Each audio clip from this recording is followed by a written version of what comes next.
আসসালামু আলাইকুম এভরিওয়ান, ওয়াসিফস মম কিচেন পক্ষ থেকে জানাচ্ছি সকলকে স্বাগত। আজকে আপনাদের সামনে উপস্থিত হয়ে গেলাম অ্যারাবিয়ান সুইট ডেজার্ট বাসবুসার রেসিপি নিয়ে।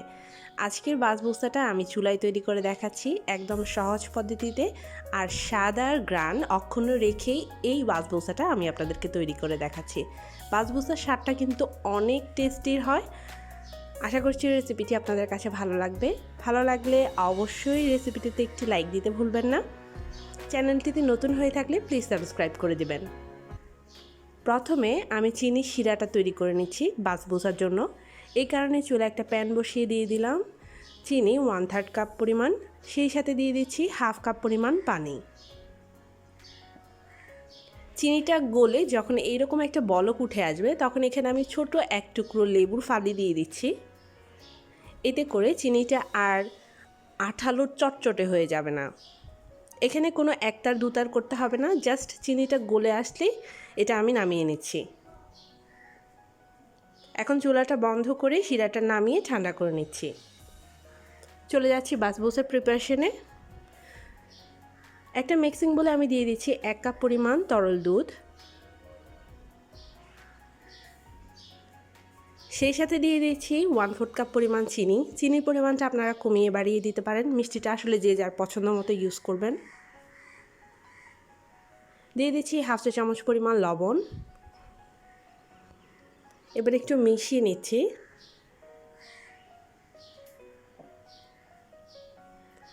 সয়াবিন তেল অ্যাড করছি এখানে 1/4 কাপ পরিমাণ। আপনারা চাইলে এখানে মেল্টেড বাটারটা ইউজ করতে পারেন। সব কিছু নেড়ে একটু মিশিয়ে নিচ্ছি, চিনিটা যেন একটু ভালো মতন গলে যায়।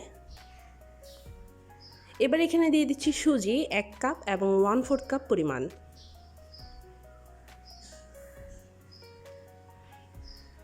নারকেল কোড়া দিয়ে দিচ্ছি 1/3 কাপ পরিমাণ। নারকেলটা যদি একটু বড় সাইজের করে কুড়িয়ে নেন তাহলে অবশ্যই থেকে ব্লেন্ডারে ব্লেন্ড করে নেবেন।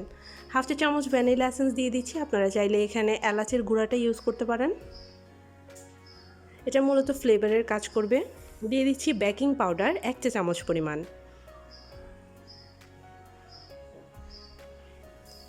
সব কিছু একসাথে খুব ভালো মতন মিশিয়ে নিচ্ছি। ব্যাটারটা খুব বেশি পাতলা বা ঘন হবে না, এইভাবে হাত দিয়ে নেড়ে নেড়ে সব কিছু মিশিয়ে নিতে হবে ভালো মতন।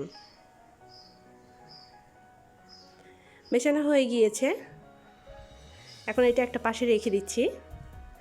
এবার যে বাটিটার মধ্যে আমি বাসবুসাটা তৈরি করব সেই বাটির মধ্যে সামান্য পরিমাণ ঘি আমি চারপাশটা একটু ব্রাশ করে নিচ্ছি। এখানে আপনারা বাটারটাও ইউজ করতে পারেন, তবে তেলটা না দেয়াই ভালো। এবার সামান্য পরিমাণ এখানে সুজি আমি দিয়ে দিচ্ছি ডাস্ট করবার জন্য। আপনারা চাইলে এখানে বাটার পেপারটা ইউজ করতে পারেন।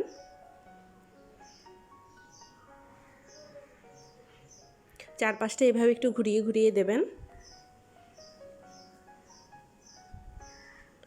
এবার ব্যাটারটা এখান থেকে উপর করে ধরে এভাবে ঢেলে দিচ্ছি। সম্পূর্ণ ব্যাটারটা আমি ঢেলে দিচ্ছি।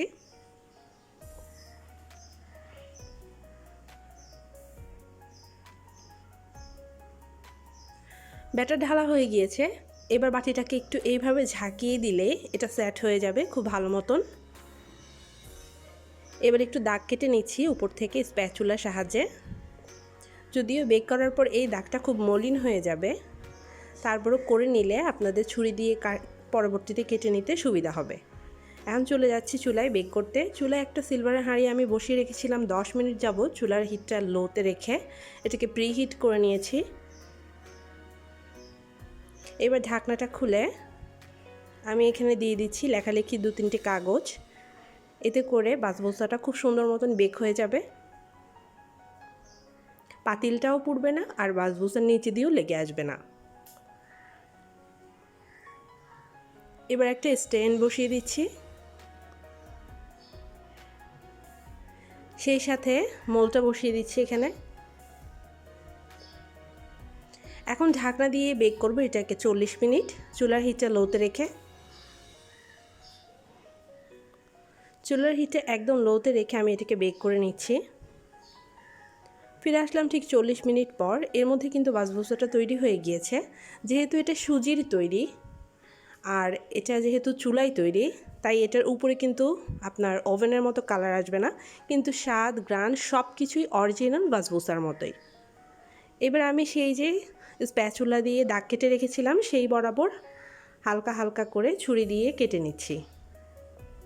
এখানে ভিডিওতে দেখা যাচ্ছে না দাগগুলো, তো উপর থেকে হালকা হালকা একটু বোঝা যাচ্ছে, সেই মোতাবেক কেটে নেবেন, এতে করে শেপগুলো সুন্দর আসবে।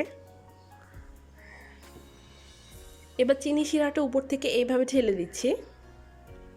কিছুক্ষণের মধ্যে দেখবেন খুব ভালো মতন শুষে নিয়েছে।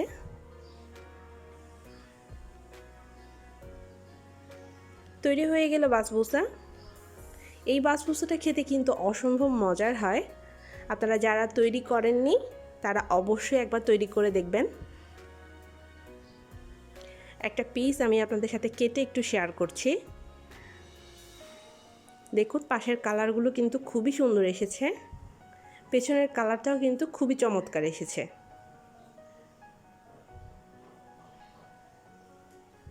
চুলায় যে এত সুন্দরভাবে বাসবুসা তৈরি করা যায় এটা আপনারা তৈরি না করলে বুঝতেই পারবেন না। আমার রেসিপিটি ভালো লেগে থাকলে অবশ্যই লাইক দিতে ভুলবেন না। কমেন্ট সেকশনে জানাতে পারেন আপনার মূল্যবান মতামত। আর যদি চ্যানেলটিতে নতুন হয়ে থাকেন প্লিজ সাবস্ক্রাইব করে দেবেন। আজকে এই পর্যন্তই। সবাই ভালো থাকবেন, সুস্থ থাকবেন। আগামীতে অন্য কোনো রেসিপি দেখার আমন্ত্রণ জানিয়ে আল্লাহ হাফেজ।